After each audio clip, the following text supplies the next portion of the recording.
गांव के किनारे एक पुरानी जर्जर हवेली थी जिसे काली हवेली कहा जाता था।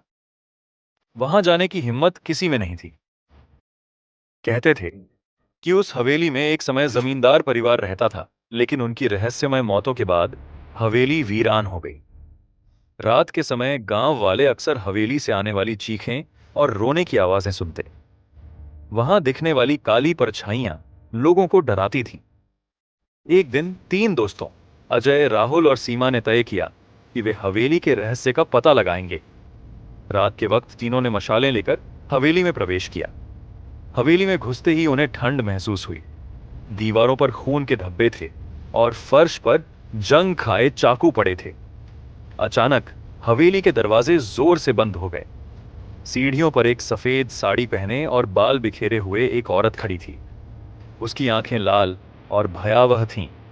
उसने धीमे स्वर में कहा, तुमने मेरे घर में कदम रखा, अब तुम यहां से जिंदा नहीं जा सकते।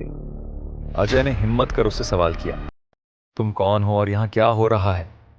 औरत ने तेज आवाज में हंसते हुए कहा, मैं इस हवेली की रानी हूं। जिसने भी यहां कदम रखा उसे मैंने अपने साथ जोड़ा है। अब तुम भी मेरे परिवार का हिस्सा बनोगे।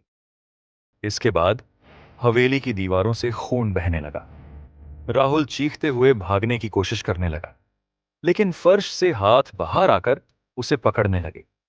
सीमा का शरीर अचानक हवा में उठ गया और उसकी आंखों से खून बहने लगा। अजय ने आखिरी बार अपने दोस्तों को बचाने की कोशिश की, लेकिन हवेली की रानी ने उसे एक काले धुएं में घेर लिया। सुबह गांव वाले हवेली के बाहर पहुंचे तो उन्होंने वहां किसी का नामो निशान नहीं पाया, लेकिन हवेली के दरवाजे पर तीन नए खून से लिखे नाम थे, अजय, राहुल और सीमा।